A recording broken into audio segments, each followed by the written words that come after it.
Walz in Minnesota. Does the administration believe that Tim Walz potentially dropped out of the governor's race because he could be under criminal investigation? I don't know if there's a criminal investigation. If there was, I wouldn't be able to comment on it from up here, to be honest with you.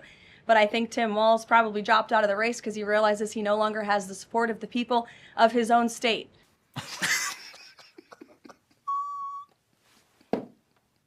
Which is a remarkable downfall considering he was the number 2 on the Democrat Party's ticket just about a year ago.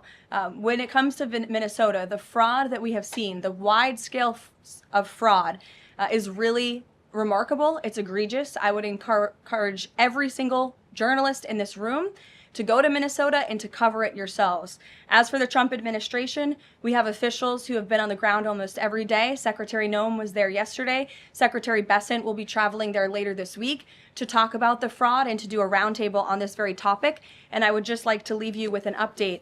To date, the Department of Justice has charged 98 total defendants in several Medicaid fraud and related case programs.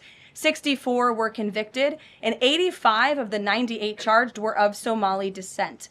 The DOJ has also issued over 1,700 subpoenas, executed over 130 search warrants, and they have now added more attorneys to their office there to absorb the case flow. DHS is on the ground going door to door conducting large-scale criminal and HSI investigations. They have also sent approximately 2,000 agents to Minneapolis to assist with law enforcement and immigration enforcement. As I said, Secretary Noem was on the ground yesterday.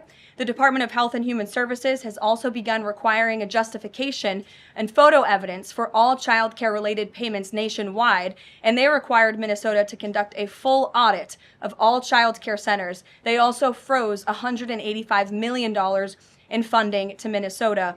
And Dr. Oz, who was just here, also notified Governor Walz they're going to begin auditing Medicaid recipients and deferring payments on claims based on waste, fraud, and abuse. The Department of Labor is also conducting a targeted review of Minnesota's unemployment program.